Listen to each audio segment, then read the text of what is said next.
through the unjustified tariffs that Canadians have experienced across board. I'm curious to know what the member opposite thinks that Canadians think about him and his party when they see him get excited to see Canadians do That's a not really good doing question. well. Great question. I'll give the member 15 seconds because we're past 2 o'clock and he should have a right to reply. The member says that transitions are tough. Again, it's another odd excuse. You know what would not be a tough transition? Electing a Conservative government so this country can once again prosper. Okay, well now we have to transition to statements by members. Déclaration de député, the honourable member for Prescott Russell Cumberland. Monsieur le Président. Mr. Speaker, I rise today to recognize the extraordinary work of food banks in Prescott Russell Cumberland. I'd like to thank the volunteers who support our fellow constituents with dignity and compassion day after day. Food banks are a key part of food security in the region.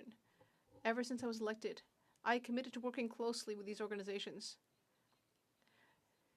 This year, I visited the Hawkesbury, Vankleek Hill, and Clarence Rockland food banks. These are all teams who face increasing needs and whose resources are often limited. I'd like to sincerely thank the food bank volunteers and staff. They are pillars of our community, and I will continue to work closely with them. And I commit to being a strong voice for the people of Prescott Russell Cumberland. For Riding Mountain. Mr. Speaker, I rise today to recognize a truly outstanding achievement by a young resident from Plumas, Manitoba. Lenjo Ubersax, a student from Plumas Elementary School, has been named Mathletics' top grade 8 student in Canada and ranked 30th worldwide. This is a huge achievement, Mr. Speaker.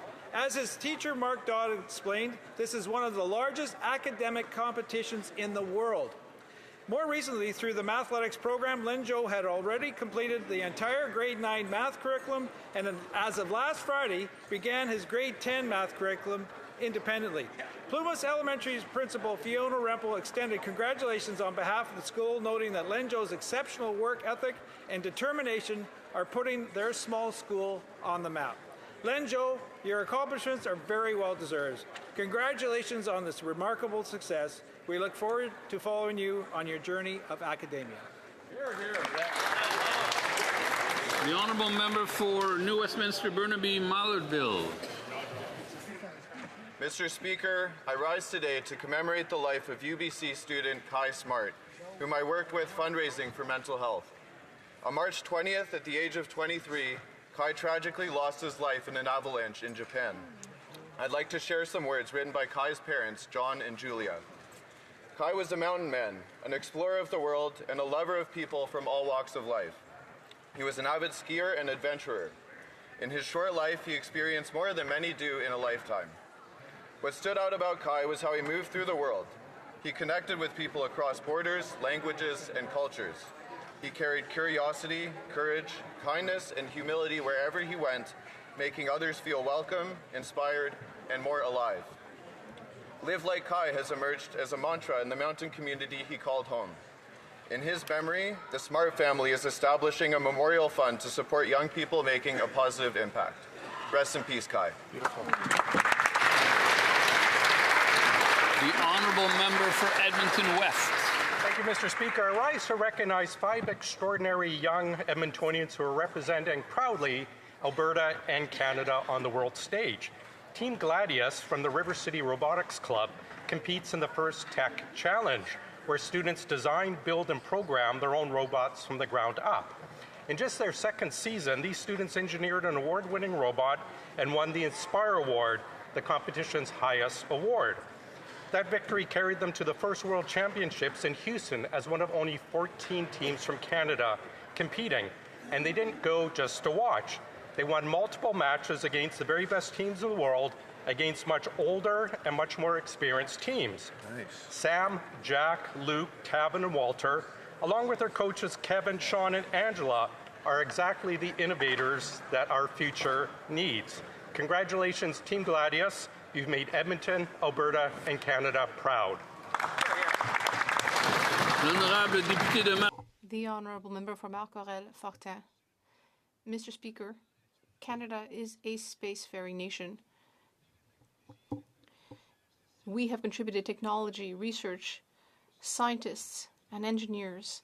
We are world leaders in the area of space exploration, and now we have a new distinction.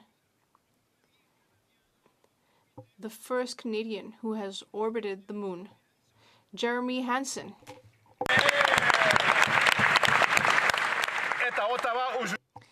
Jeremy Hansen is in Ottawa today. The successful Artemis II mission has raised the interests of all Canadians and is a symbol of hope. We would like to congratulate Mr. Hansen on behalf of all Canadians throughout the country. Thank you, Mr. Hansen, for your service.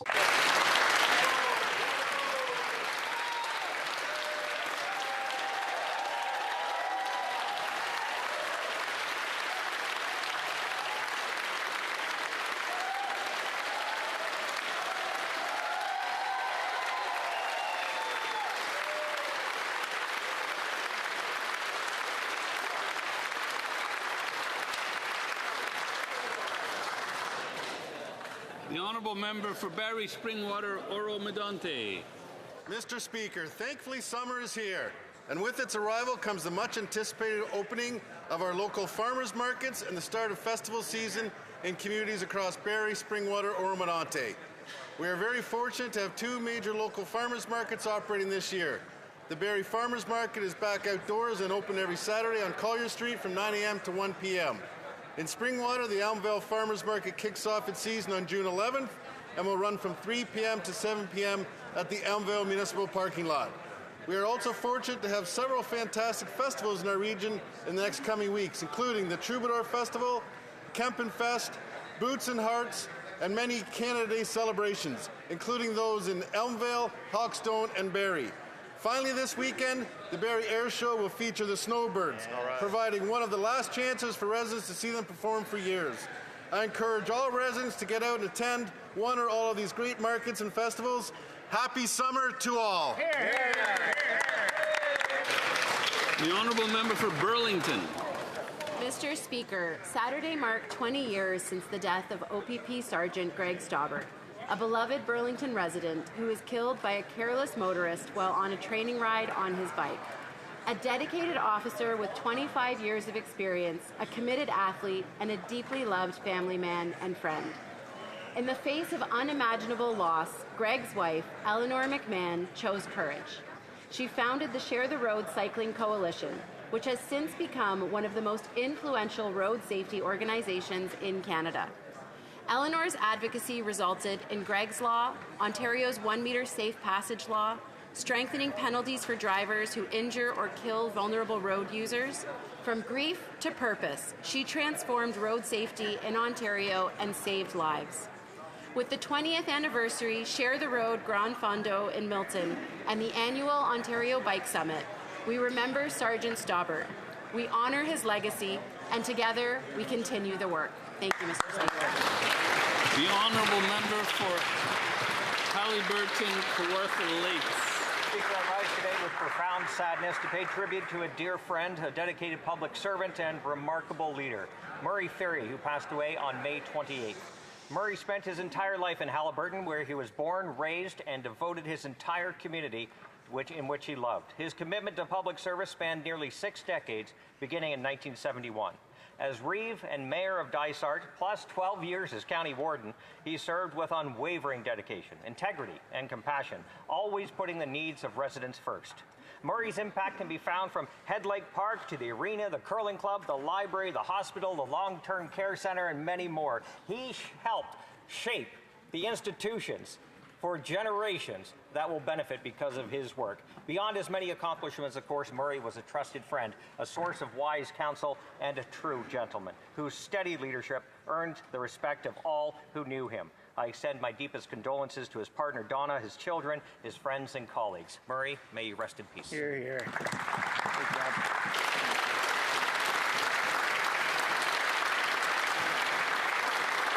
L'honorable député de The honourable member for Belleuil-Chambly. Mr. Speaker, in the 50s, today's Québécois were French Canadians who were working for the Anglophones during the Quiet Revolution, which was also an economic revolution. The Quebec nation grew, and with it, a fully Quebecois group of entrepreneurs, whether in their garage, in their basement, or on their boat. They started from nothing, often with the support of the Caisse des Jardins at the time. And they built the Quebec of small businesses. And one of them was Robert Thibert, who started his businesses in garage. He made rubber mudguards, and since then, the business has become a huge business that distributes auto parts. In addition to that, Robert Thibert, unlike our image of a hard-nosed businessman, is actually a gentle, caring, and loyal person. And in fact, he has collected $2 million for good causes in his area near Châteauguay. He has a great deal of generosity and a great deal of business acumen. All regions of Quebec need people like him. Thank you, Mr. Thibert. The best is yet to come.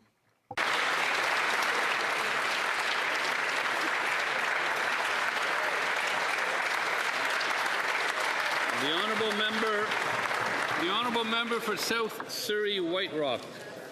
Mr. Speaker, as we celebrate Pride season across Canada, we are reminded that the rights and freedoms many enjoy today should never be taken for granted. Around the world, identifying as 2S LGBTQIA+ remains illegal in 65 countries, and in 12 jurisdictions, individuals still face the death penalty simply for being who they are.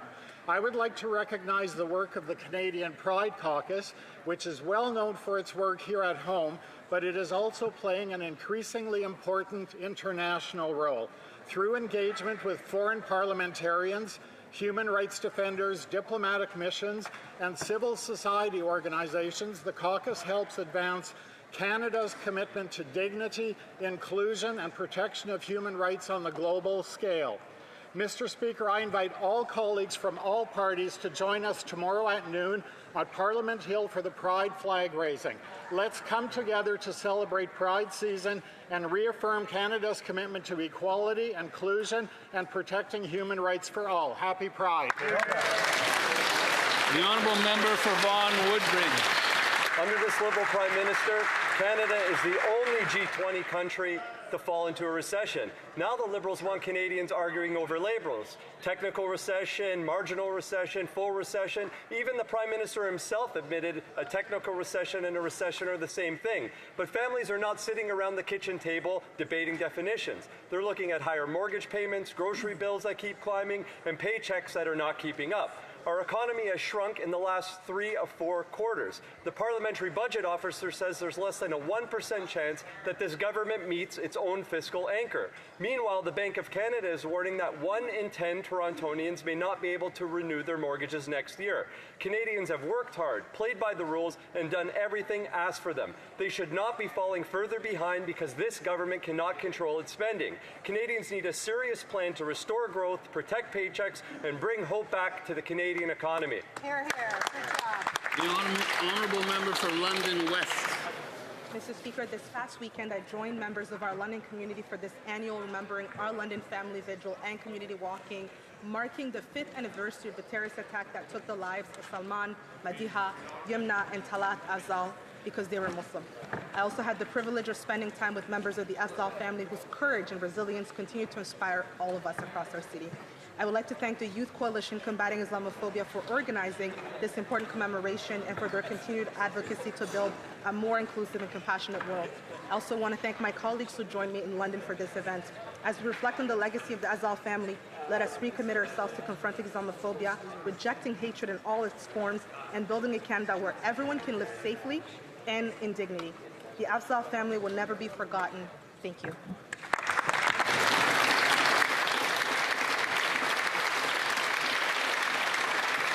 The honourable member for Selkirk Interlake Eastman. Mr. Speaker, this Liberal Prime Minister has driven Canada into a full-scale recession. Our economy has been shrinking for 3 of the last 4 quarters. We're the only G20 country in an economic downturn. While the government tries to downplay it, families know something is wrong. They feel it every day at the checkout counter. Manitobans are worried. I've spoken with farmers, families, and small business owners, and they all say the same thing. Everything costs more.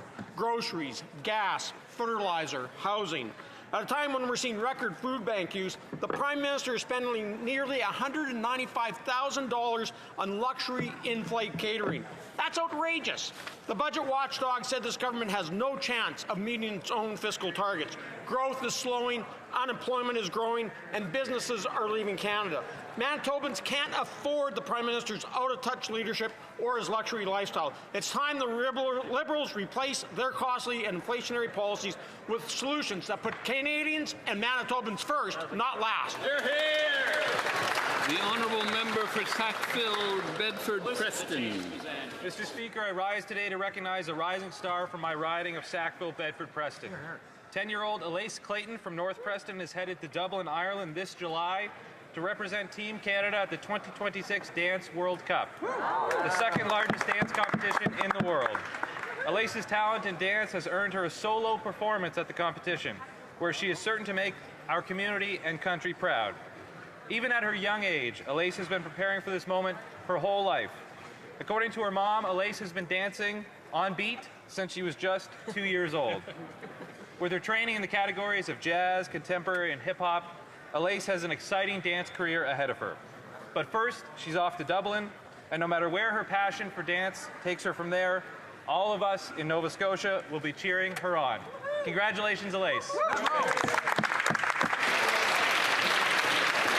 The honourable member for Calgary East. This Prime Minister is the only leader in the entire G20 to plunge their economy into a recession. In his own words, he admitted a recession is 2 consecutive quarters of GDP decline. And StatsCan confirms that Canada is in a full-blown Liberal recession now. The PBO came out with a scathing report against this government's so-called fiscal anchors. They're all going to be broken. They're not going to meet their debt-to-GDP ratio. They're going to blow through their own fiscal projection by $7 billion, and they have less than 1% chance of meeting their deficit-to-GDP ratio. There's a better chance than a Liberal actually answering a question in this place.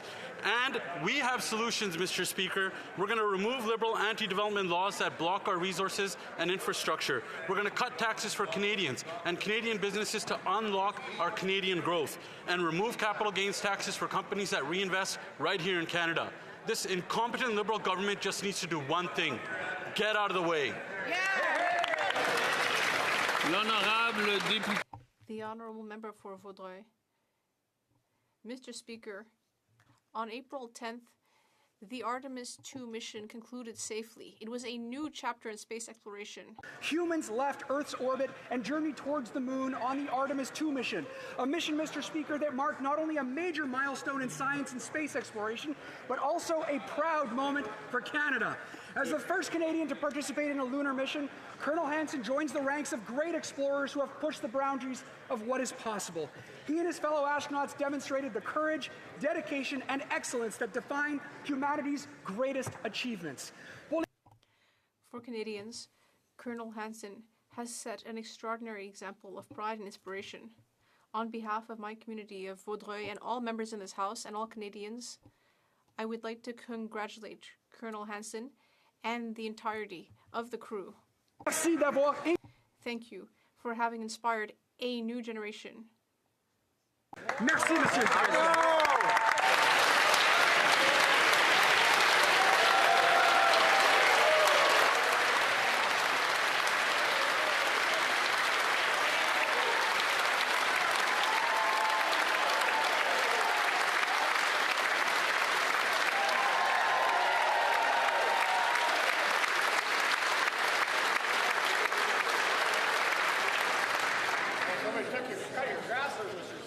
Oral questions. Questions orales. The honourable member. The honourable member from Montmorency-Charlevoix. Thank you, Mr. Speaker. 2.2 million Canadians have to go to food banks. The Liberals still refuse to reveal to Canadians that we are the only G20 country in recession, because clearly it would be tied to the decisions they've made for the last 11 years. They have a lack of vision. Let's look at the reality. Slowed economic growth, productivity down, the labour market weakened, deficits go even beyond what the budget forecast.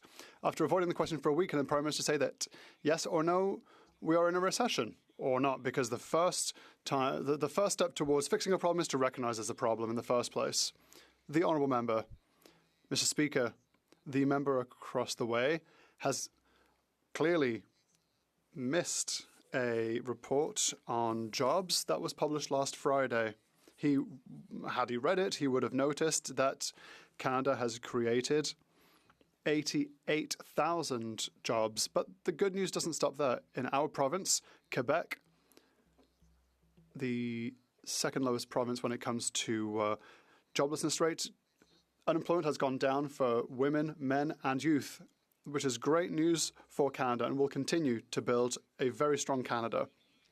The Honourable Member for Montmorency, Charlevoix. So my colleague is perhaps not aware that on the 15th of May 2016, the Prime Minister, who was the Governor of the Bank of England, said that the technical definition of a technical recession is 2 consecutive quarters with no growth or with shrink. So let's see what happens in Canada. 3 of the last quarters have seen a slowing down of the economy. Not 2, but 3 of the 4 last quarters. So what will it take for the Prime Minister to finally understand that his plan isn't working and that Liberal actions of the last 11 years have led us straight into a recession? The Honourable Leader of the Government in the House. Mr. Speaker, despite the great news we've heard with regards to jobs and unemployment, we know that there are still people in Canada that are struggling with affordability, and that's exactly the reason for which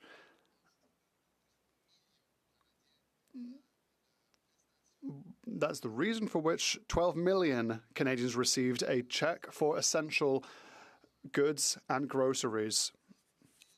$1,086 for a couple of 2 children. That's ad hoc and concrete help for Canadians who need it. Honourable Member for Edmonton Gateway. Mr. Speaker, under this Liberal Prime Minister, Canada is the only G20 country in a recession. And in the last few days, we've learned more about how bad the numbers actually are. Stats Canada reports that business investment has now fallen for 5 straight quarters. Labour productivity has declined in 3 of the last 4 quarters. If the Prime Minister's plan is working, why are Canadian businesses seeing a continuous decline in investment and productivity? Or will they admit that we are in a recession and that their plan is not working at all? The Honourable Secretary of State for Financial Institutions. Mr. Speaker, what a great day it is to be Canadian. When you have Canadian astronaut Jeremy Hansen on the Hill today, you, sir, brought this country together. But I want to say this to the Conservatives. They love numbers. I know they love numbers, so here's the number for them. 88,000. The Canadian economy created 88,000 jobs in May. That is an amazing accomplishment, Mr. Speaker. Mr. Speaker, on this side of the House, we're going to focus on building a Canada strong. Time for them to get on board. Thank you, Mr. Speaker. Honourable Member for Edmonton Gateway. Mr. Speaker, while it's good to see some positive job numbers, the fact is that we're still thousands of jobs below where we were at the beginning of this year. Under this Liberal Prime Minister, household savings have fallen to their lowest level in years. Families are struggling to keep up with the cost of groceries, housing, and other necessities. Some Canadians are now spending more than 120% of their income on food and rent alone. But the Liberals claim that it's only a technical recession. Will the Prime Minister explain to Canadians why they're only technically worse off after a decade with this Liberal government? The Honourable Secretary of State. Thank you to that member for the question. Mr. Speaker, actually, last Friday in Halifax, I had the honour to announce the one-time top-up payment of the Canada Groceries and Essentials benefit that will pay 50% of an annual GST Groceries and Essentials benefit return. Mr. Speaker, on this side of the House, we're going to build a strong economy. I know that party loves the glass half empty, but you know what, Mr. Speaker, on this side, the glass is half full. Our Prime Minister is building a strong economy for all Canadians. We're going to continue to invest in Canada and build Canada strong. Thank you, Mr. Speaker. The Honourable Member for Elgin, St. Thomas, London South.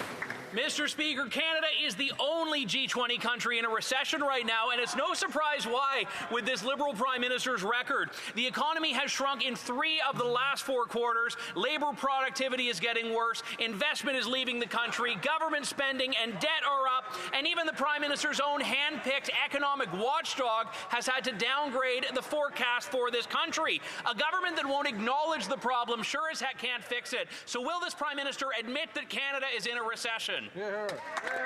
The Honourable Minister of Energy and Natural Resources. Mr. Speaker, the member says that investment's leaving the country. How about the $20 billion that Shell just invested in this country? How about the $8 billion being invested for the Canadian Armed Forces in Goose Bay? How about the wind farms in Nova Scotia? How about the Darlington nuclear reactors in his province? They say investment is leading this country. They should wake up and see what's going on, Mr. Speaker.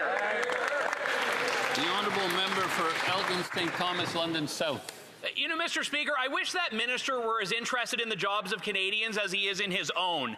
The parliamentary budget officer said this Liberal government has a 1% chance of meeting its fiscal anchor, which is still better odds than actually getting a straight answer from this government in question period. But behind these numbers are people in food bank lines, people going on unemployment, young people that can't get that critical first job. The London region, which includes St. Thomas and Elgin, has lost another 600 jobs in the last month, bringing it up to over 21,000 in the last 2.5 years. Maybe the minister won't tell me that there's a recession, but will he tell these Canadians there is? The Honourable Minister. Mr. Speaker, but I'm not interested in his job.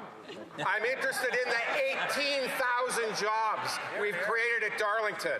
I'm interested in the 2,000 jobs we've created at Contrecoeur. I'm interested in the 8,000 jobs at LNG Canada. I'm interested in the 5,000 jobs we're going to create at Silicem. I could keep going. He should start worrying about his job, Mr. Speaker.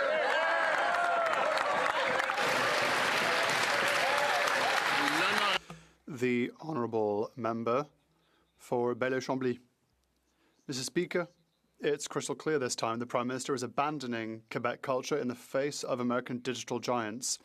Not only is he capitulating on the increase in royalties demanded of streaming platforms such as Netflix or Disney or Prime, but we've now learned that he will demand the CRTC cancel every last cent for Quebec and Canadian content. Even the meagre 5% that Ottawa is trying to impose is too much for the Prime Minister. In one fell swoop, he is wiping out 10 years of fighting to defend our creators. Is he at least aware that he is openly threatening the future of Quebec culture? The Honourable Minister. Mr. Speaker, it's only the Bloc Québécois that can rise and vote against $750 million for culture, ONF, Radcam, CBC, Radio-Canada, and then they just turn their nose up at $600 million for an industry that needs to be helped. While they pretend to support culture, we're actually supporting culture. The Honourable Member for Belleuil-Chambly. We said that their appointment would be a catastrophe, and that's the case. The Prime Minister is once again abandoning Quebec culture before Washington. The Union des Artistes and the entire cultural sector denounced him in the media on Saturday. Their letter is entitled Chronicle of a Death Foretold, because that is what awaits our culture if the Prime Minister does not find the backbone to stand up for it. The European Union, for its part, is demanding royalties from the web giants. It even allows its member states to add to them. Why is the Prime Minister unable to stand up for himself? The Honourable Minister. Mr. Speaker, what a catastrophic question. We were told by the Quebec cultural milieu that that our investments are a great investment. We'll keep investing while they pretend to help, while doing nothing at all. The Honourable Member for Belleuil-Chambly. Well, at least he prepares his questions. $3.4 billion will disappear from Quebec and Canadian creations. He'll invest $600 million taken from the pockets of the taxpayer. Then he's talking about an announcement that was made close to 1 year ago, before all the catastrophes that came from the Prime Minister's decisions. He also threatens the Convention on Cultural Exception, the origin of which is in Quebec. I know it exists because I was there when it was forged. Why does the Prime Minister not want to see a clean and strong French Quebec culture? The Honourable Minister. Mr. Speaker, while he makes things up left, right and centre, we will continue to invest in Quebec culture and Canadian culture. We will invest now, not in years, but now. It's a bit rich to hear about this from the other member while he is trying to actively destroy the country that I love. Mr. Speaker, under this costly Liberal Prime Minister, Canada is the only G20 country in a recession, and in the past few days we've learned so much more about the dire state of our economy under his watch.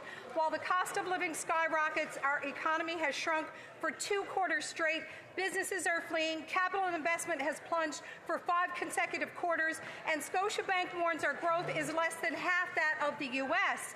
So will the Prime Minister finally admit his policies caused this Liberal recession, or is he so out of touch that he thinks that Canadians are just imagining their economic despair? Honourable Minister of Fisheries and Oceans.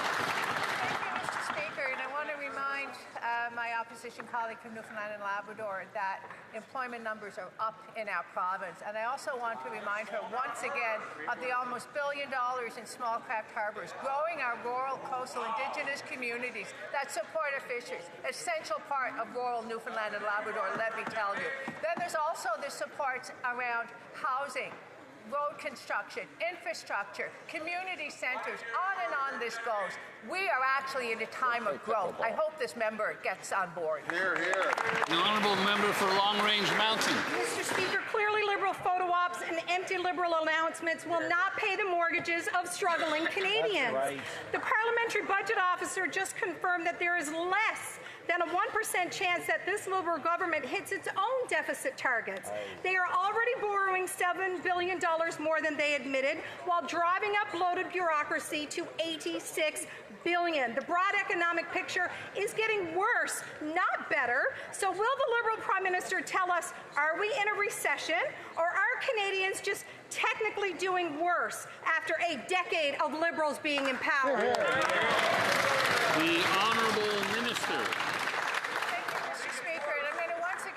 The member opposite that when we get people to work, when we invest in our young Newfoundlanders and Labradorians and Canadians with programs like the apprenticeship program that walks with them throughout the journey to a Red Seal designation, when we have construction, it's jobs, it enhances our economy, it raises our employment numbers, which we are now seeing. This is what it takes to build Canada strong.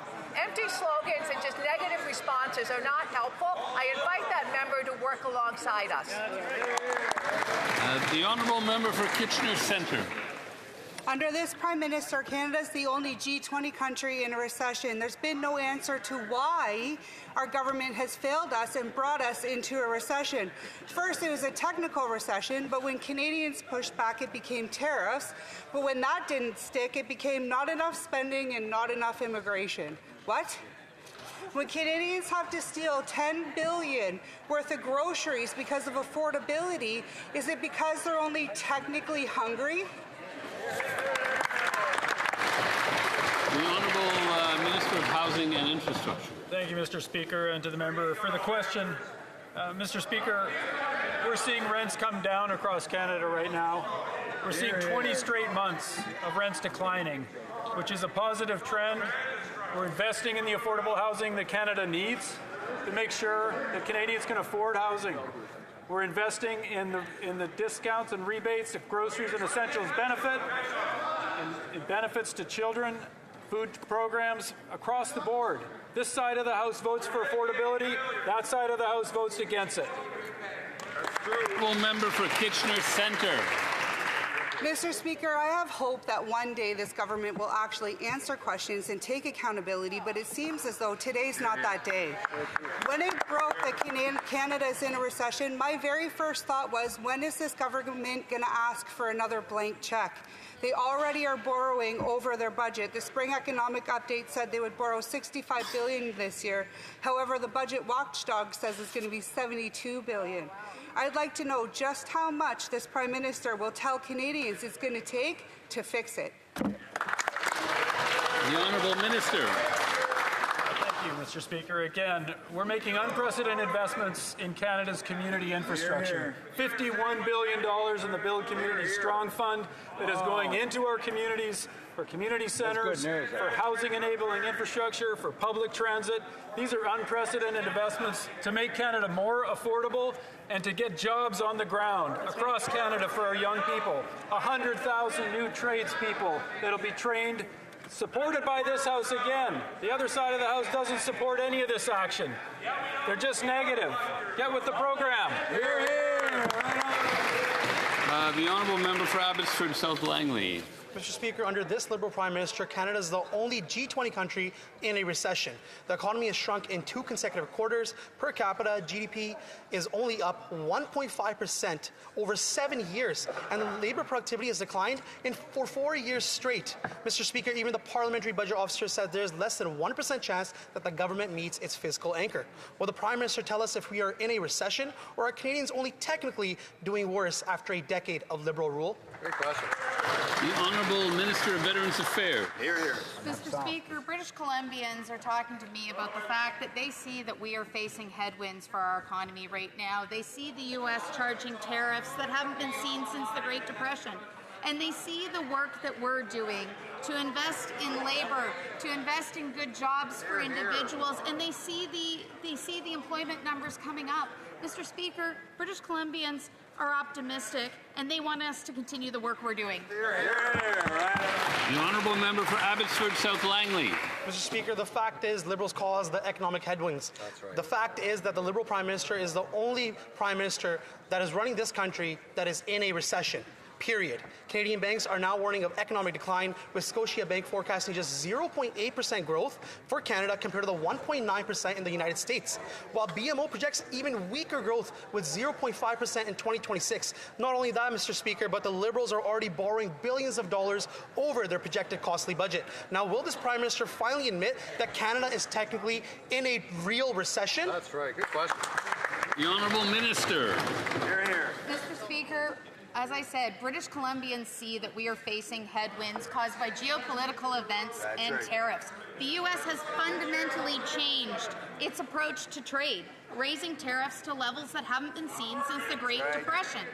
Mr. Speaker, Canadians want to see the steps that we're taking to address this. They want to see the diversification of trade. They want to see us invest in major projects, and they want to see us invest in Canadian workers. Why can't our colleagues join with us to make these investments? The Honourable Member for Windsor West. Mr. Speaker, under this Liberal Prime Minister, Canada is the only G20 country in a recession, and he has zero respect for the sacrifices Canadians are making every day.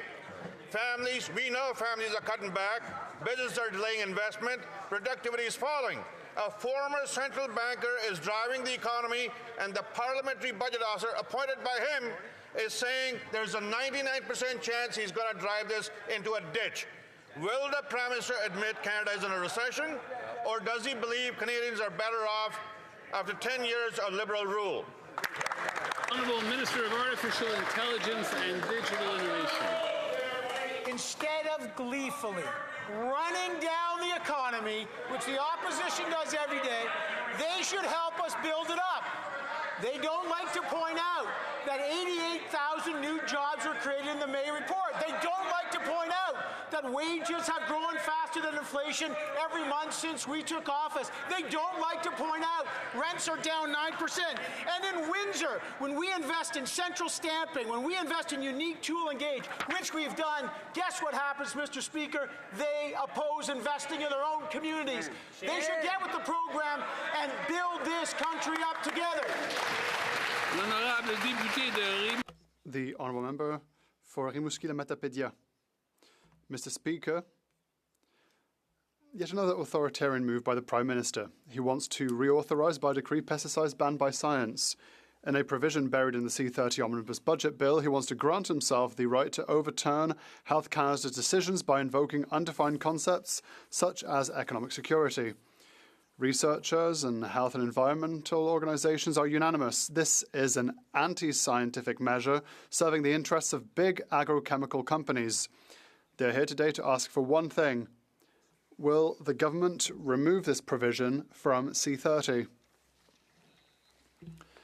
The Honourable Minister for Health. Thank you, Mr. Speaker. I'd like to thank my colleague for his question. What I would like to say, first of all, is that I'll be very clear. The health of Canadians will always be at the heart of the Canadian government's concerns. However, we can also work with the agricultural sector while protecting Canada's food sovereignty. We can walk and chew gum at the same time, simply put. The Honourable Member for Rimouski-Lamatyapédia. Mr. Speaker, the Liberals are hiding a provision in C30 that allows pesticides banned by science to be reauthorised. This is the worst setback since the creation of the Pest Control Products Act 2002. Not only is the Minister for Health not shocked by this, she has even boasted of being the only person in history to have attended a Crop Life event. Who is Crop Life? It's an association of agrochemical companies, including the pesticide giant Bayer. Why is the Minister of Health defending the profits of multinationals instead of defending public health? The Honourable Minister for Health. Thank you, Mr. Speaker. Listen. The CFIA and the Anti-Pest Authority is under my authority, so it's natural for me to engage with the sector because I have to meet with them to hear their concerns.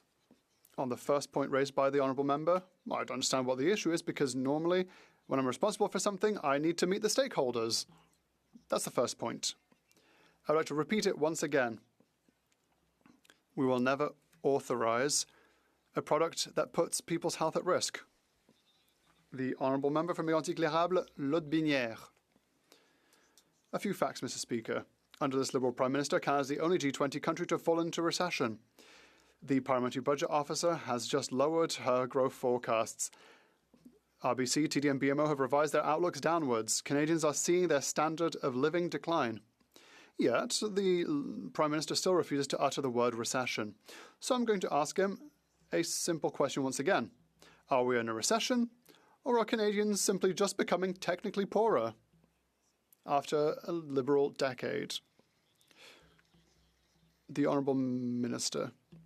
Thank you, Mr. Speaker. The OECD forecasts Canada having the second highest growth in the G7 countries. Foreign direct investments over the last year are double our peers in the G7. The facts are there. For 33 months, salaries have gone up higher than inflation. The Conservatives don't like listening to good news for the economy, but last month we've created 88,000 jobs in Canada because the Canadian economy is much more resilient, Mr. Speaker, and it's resilient thanks to the efforts of this government. Thank you. The Honourable Member for Mégantic-l'Érable, Lotbinière. Another statistic, 45,000 Canadians have lost their jobs compared to last month. The Parliamentary Budget Officer, Mr. Speaker, has just demolished the Liberal Prime Minister's economic narrative. Weaker growth, higher deficits, falling productivity. The only G20 country in a recession. Worse still, the PBO concludes that the government has a 99% chance of missing its own budget target. How does the Liberal Prime Minister, who presents himself as a great economist, describes this as an economy that is shrinking? Or how would he describe an economy that is shrinking, Canadians who are becoming poorer, and a government that has a 99% chance of missing its own budget target? Canadians are calling it a recession.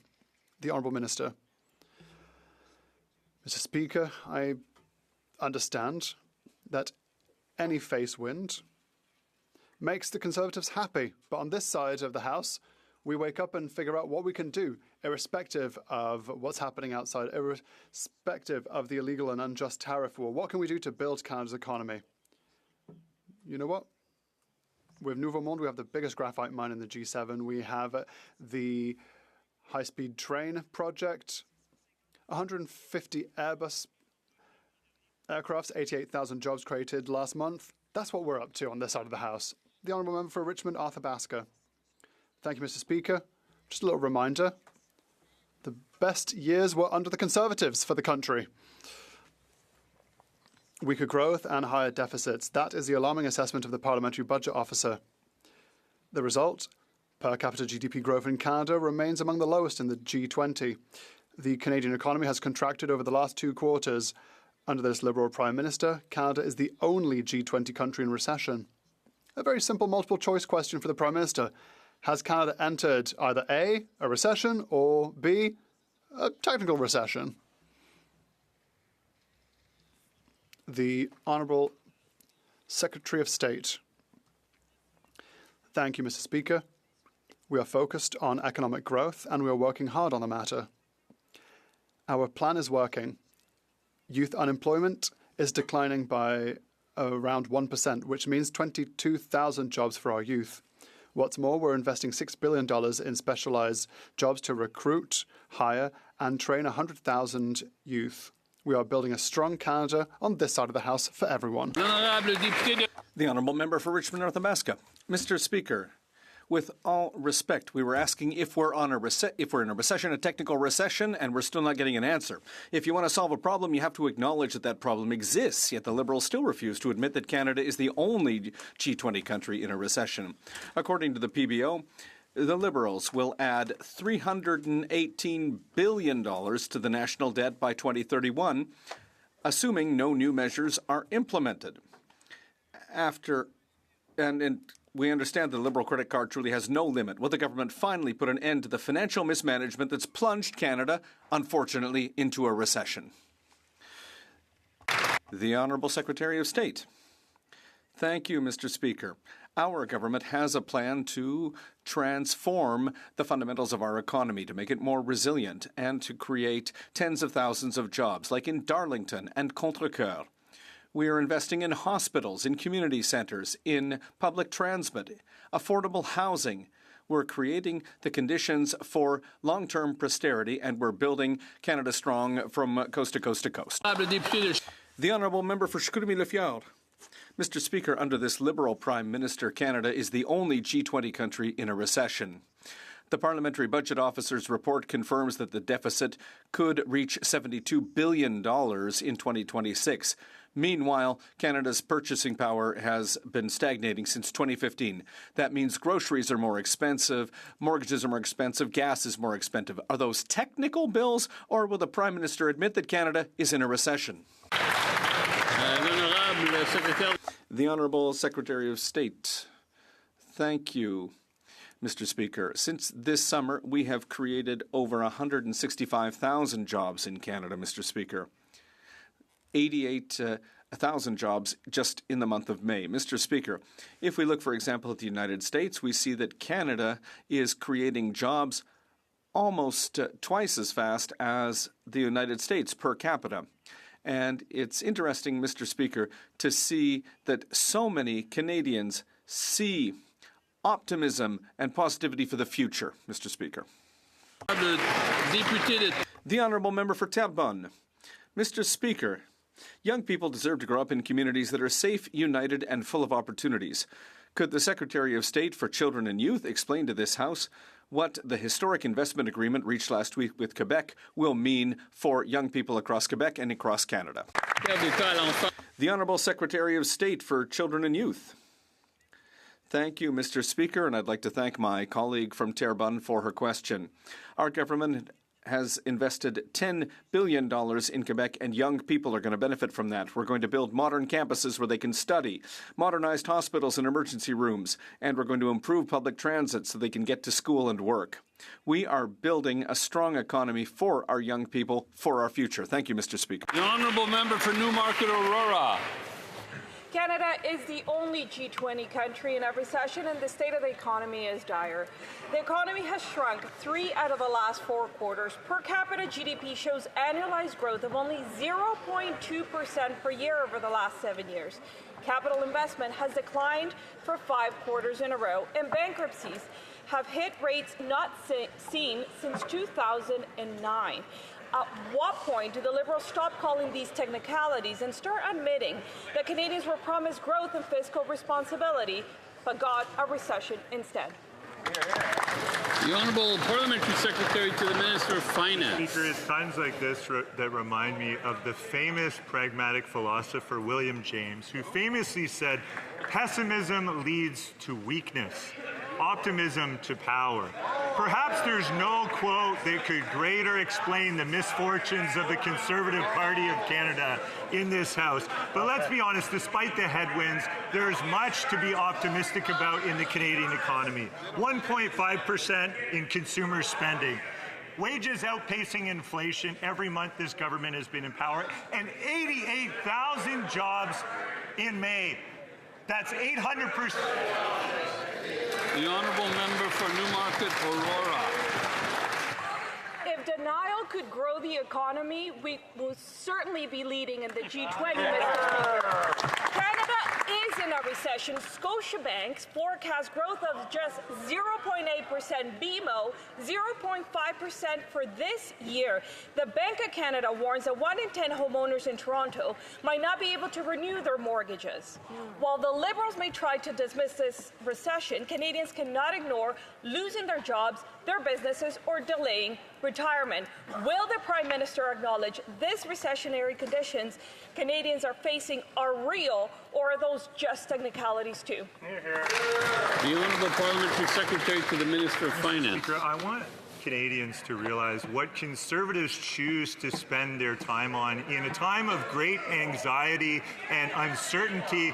They choose to amplify bad news in our economy. They choose to be pessimistic at a time that Canadians need optimism. Canadians need a government that lifts them up. That's what our government is doing by investing in 12 million Canadians with the groceries and essentials benefit, with celebrating 88,000 new jobs in the Canadian economy, 800% exceeding expectation.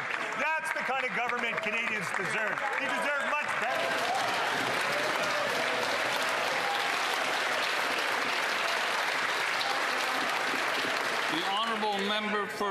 The honourable member for Cowichan, Malahat, Langford. Under this Liberal Prime Minister, Canada is the only G20 country in a recession, and in the past few days, we've learned much more about how dire the state of our economy is under his watch. On Saturday night, in a Lake Cowichan pub, workers told me their biggest worry was affording groceries. But the Liberals' recycled grocery stunt cuts off at only $59,000 for a couple, meaning full-time workers are shut out. The Prime Minister laughed at suffering Canadians in this House last week. Will he stop laughing and start caring so Canadians can afford to eat? Good job. The Honourable Secretary of State for Senior. Mr. Speaker, Canadians deserve facts, not conservative fear. Labeling the economy without context doesn't help workers or businesses. The Bank of Canada has in fact cautioned against doing that. Economies around the world are facing global uncertainty, but Canada is weathering these global headwinds better than many peers. Our economy is stable, jobs are being created, and we continue to support Canadians through these headwinds. We will remain focused on affordability, economic growth, and supporting jobs, while the Conservatives remain focused on fear-mongering. The honourable member for Brampton West. Mr. Speaker, under this Liberal Prime Minister, Canada is the only G20 country in a recession. Economy has shrunk for 2 straight quarters and 3 of the last 4 quarters. Productivity is declining, businesses are struggling, families are working hard and unable to get ahead. Young people feel locked out of jobs, housing, and starting a family. Canada's economy is getting worse, not better. Will the Prime Minister tell us if we are in a recession, or does he believe Canadians are only technically struggling to pay their bills? The Honourable Secretary of State for Sport. Thanks, Mr. Speaker. You know, it seems that the Conservative photocopier is out of toner today because they've all received the exact same photocopy, the exact same question. It's too bad the Conservative leader doesn't trust his MPs asking an original question, perhaps about their local businesses or something that's happening in their own province, but it's the same question over and over again. We've got to stick to the facts here, Mr. Speaker. Canada's economy is growing. In fact, Canada has surpassed the U.S. when it comes to having a higher employment rate. The Canadian economy, because Canadians are working hard, added 88,000 jobs to the economy in the last month. Mr. Speaker, we have a plan, and we're working hard to make sure Canadians are getting ahead.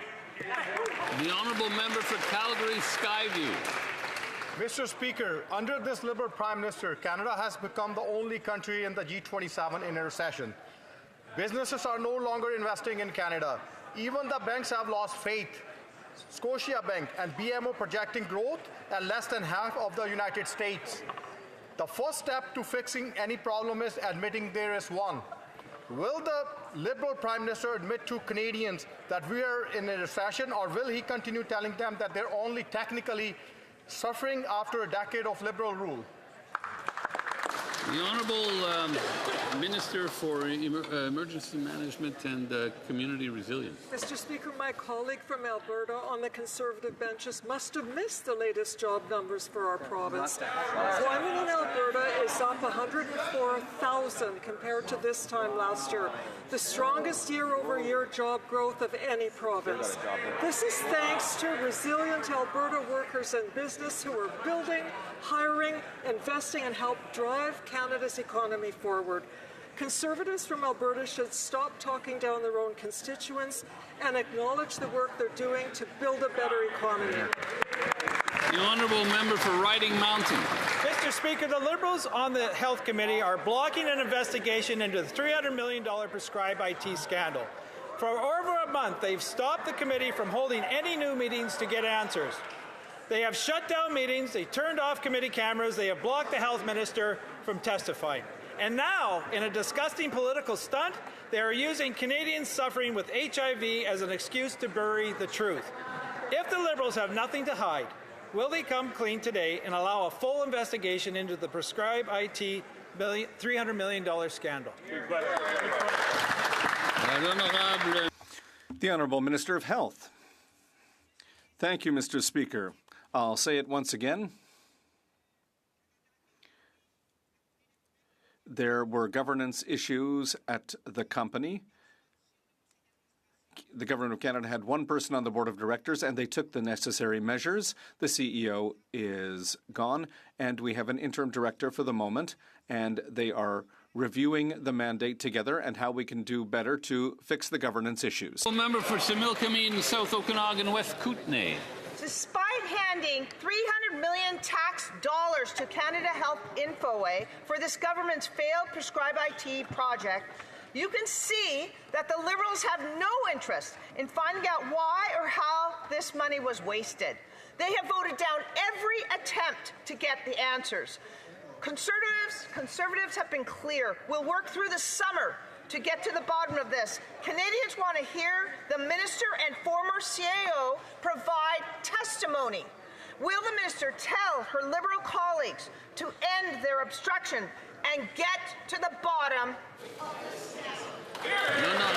The Honourable Minister of Health. Thank you, Mr. Speaker. I'll say it again, but before continuing, I'd like to go back to the study that we are doing on AIDS at the Health Committee, for which the Conservatives are currently blocking us. I just want to say that there is a crisis across the country, and particularly in Manitoba. So that's the first thing I would say. The second thing I would say is that, yes, the Board of Directors is reviewing governance and the mandate. They will come back by the end of the summer with a report. Member for Kitchener South, Hespeler. Speaker, Canada Health Infoway blew $300 million of taxpayer money on Prescribe IT. They have blown $1 billion over 10 years with nothing tangible to show for it. And for 6 weeks, they have failed to produce the documents that the Health Committee has ordered them to produce. The Health Minister now says this totally dysfunctional organization will undergo mandate review. Can she tell us how long will the review take? How much money will the review cost? And why doesn't she just take the obvious decision today and pull their $50 million of yearly funding now? The Honourable Minister of Health. Thank you, Mr. Speaker, and I'd like to thank the colleague for his question. The first thing that I would say is that the Government of Canada is looking very closely at every dollar that we're spending. Yes, it's true, and that's why when we realized that Infoway was not fully fulfilling its mandate, we decided to end the funding. The second thing that should be noted is that the Canadian health system needs to be modernized, and Infoway, even if it has had governance issues, will do good work because one of their programs has had... Honourable Member for Red Deer. Mr. Speaker, week 8 of the Liberal obstruction in Health Committee, desperately covering up the $300 million Prescribe It scandal. Hundreds of millions wasted on a failed program that made Liberal insiders rich and didn't fill prescriptions. Angry Canadians are calling out these Liberals to stop the obstruction. But apparently, they're more afraid of getting yelled at by the Prime Minister again. These Liberals must end this 2-month cover-up so Conservatives can get the answers Canadians deserve. What are the Liberals hiding? The Honourable Government House Leader. Mr. Speaker, these questions written by the Leader of the... Come on, Fred. Too much noise, can't hear. The Honourable Government House Leader from the beginning. These questions written by the Leader of the Opposition, Mr. Speaker, aren't really convincing anyone. What is convincing people is this attitude coming from the Conservative benches that what is a headwind and a challenge for Canada ought to be blamed on Canada. The Blame Canada Brigade, people are calling them, the Blame Canada Brigade skips in here at any hint of bad news for the Canadian economy, but when we remind them about 88,000 new jobs, Mr. Speaker, they go into hiding. Vive le Canada, Monsieur le Président. The Honourable Member for Rivière-des-Mille-Îles. Thank you, Mr. Speaker. Our government is working to build a stronger, more resilient Canadian economy and protect our industries and our jobs. As this plan is put in place, we will also offer support to Canadians to make life more affordable. Can the Minister of Government Transformation and Public Works and Procurement please inform this House about the new Canadian Grocery and Essentials benefit, as well as its impact on Canadian families? Thank you. The Honourable Minister of Government Transformation. Well, thank you very much, Mr. Speaker, and thank you to my colleague. Finally, a good question, Mr. Speaker, and she's right to mention this. Last Friday, 12 million Canadians received the new Canadian Grocery and Essential benefits, including 3 million Quebecers. To give you an idea, Mr. Speaker, for a family of 4, that's up to $1,800 a year to help with the cost of groceries. But that's not the only good news that we got last Friday, Mr. Speaker. Canada created 88,000 new jobs, and for the 38th consecutive month, salaries went up faster than inflation. Our plan is working for a Canada strong, for a prosperous economy for everyone. Member for Calgary Nose Hill. Durham police just exposed a major criminal tourism ring, laying 1,500 charges against dozens of non-citizen criminals, primarily from Romania and India. Today, there are even more reports about the Bishnoi gang, a violent extortion racket, who's been recruiting Indian foreign nationals who the Liberals let into Canada on foreign student visas. The Liberals' lax border policies and catch-and-release bail policies have turned Canada into a playground for international criminals. Which minister will finally be fired for this disgusting failure? And the Honourable Secretary of State for Combating Crime. Hear, hear. Mr. Speaker, I want to congratulate Durham Police and Peel Police and many police forces around this country that are working very hard day in and day out to crack down on organized crime. Mr. Speaker, they laid many arrests, many charges, and the criminal justice system will be dealing with these criminals. Mr. Speaker, these are organized international crime groups. Many countries are suffering from their coordinated efforts, but Canada is cracking down and will punish these criminals. The Honourable Member for Calgary Nose Hill. Well, the Durham Police are busy because the Liberals' lax screening policies, lax criminal justice system, did what?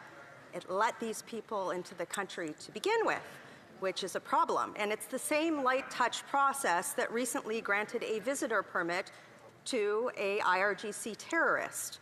The best way to stop non-citizen criminals from committing crimes in Canada is to do what?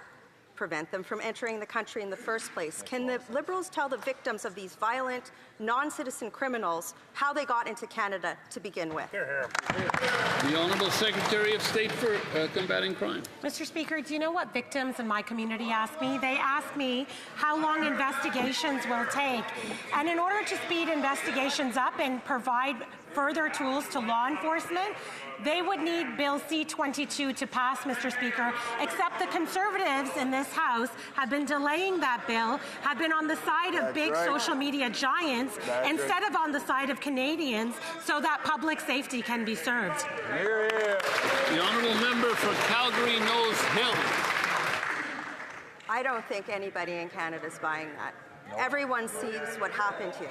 The Liberals had mass immigration, open border policies, coupled with a woke judiciary and catch and release bail policies for a decade. And now, people across the country, law-abiding Canadians and newcomers alike, are paying the price. The Liberals rejected our common-sense Conservative bill that would ensure non-citizens convicted of serious crime are sentenced based on their crimes, not on their passports.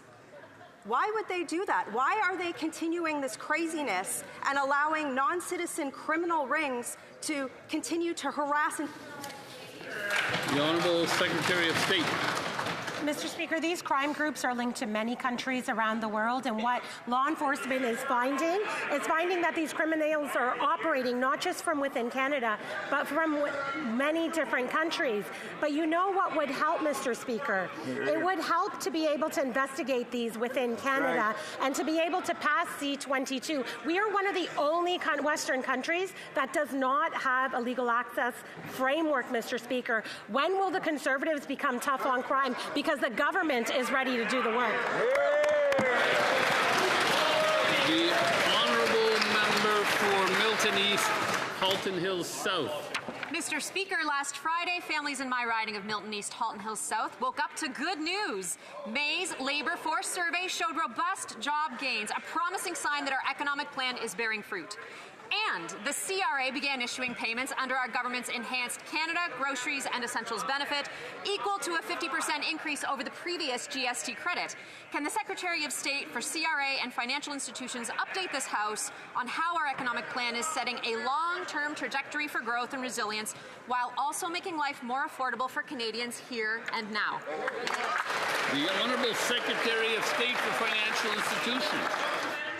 Mr. Speaker, I want to thank the member from Milton East, Halton Hills South for another great question today. Last week in Halifax, I was proud to announce that the CRA began issuing the top-up groceries and essentials benefit. By introducing that benefit, Mr. Speaker, we're going to build a strong Canada, we're going to support families, we're going to build a strong economy, and we see evidence of that. 88,000 jobs created just last month. The glass is half empty, they're going to talk down our economy, we're going to build Canada strong. Thank you, Mr. Speaker. The honourable member for Algonquin, Renfrew, Pembroke. Mr. Speaker, Bill from the Valley is a home renovation contractor. He called me to tell me that usually he's fully booked by the end of May for the entire season. It's June and he has just 2 projects booked. People are more worried about putting food on the table than fixing a leaky roof or a broken porch. He thinks that he may have to take on an extra line of work. Will the Prime Minister tell Bill that Canada is in a recession, or is he going to tell Bill he's just technically running out of work to do? The Honourable Parliamentary Secretary to the Minister of Finance. Canadian economy, there's many signs of progress in the Canadian economy. 1.5% increase in consumer spending. GDP per capita is up almost 1%. Wages have outpaced inflation, and the new May job numbers just came out last Friday. I know the Conservatives completely want to willfully ignore those, but 88,000 new jobs, net new jobs in the Canadian economy, 800% beyond expectations, and recovering 80% of the job losses due to the tariff threats from the United States. That's good news for Canada. We're building the foundations. The honourable member for Courtenay Alberni. Mr. Speaker, Alberta is considering several routes for a new diluted bitumen pipeline and export terminals through northern British Columbia. Yet, the Niska Nation says neither Alberta nor the federal Liberal government has discussed any oil pipeline proposal with the Niska government. Reconciliation can't mean making decisions first and talking to First Nations later. Will the government commit today to meaningful consultation, accommodation, and free, prior, and informed consent of affected First Nations, and to upholding the North Coast oil oil tanker ban. The Honourable Minister for Crown Indigenous Relations. Thank you, Mr. Speaker. When the proponent has a path, there will be the duty to consult and, if necessary, accommodate. However, there is no project so far, so the duty to consult has not begun yet. Thank you, Mr. Speaker. Good, Anne. That concludes the question period. Ça met fin à la période des questions.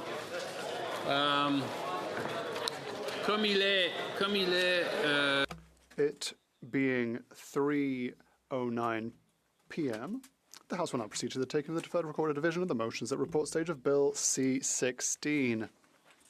Call on the members. Thank you.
La mise aux voix porte. The question is on motion number 1. A vote on this motion also applies to motion number 3. Ms. Kazan, seconded by Ms. Kwan, moved that Bill C-16 in Clause 28 be amended by deleting lines 9 and 10 on page 18. The 10-minute period for members voting electronically has started, and the House will now proceed to the vote for members participating in person. All those in favour of the motion will please rise. Mr. Davies? Mr. Davies, Vancouver Kingsway. Mr. Johns? Mr. Johns.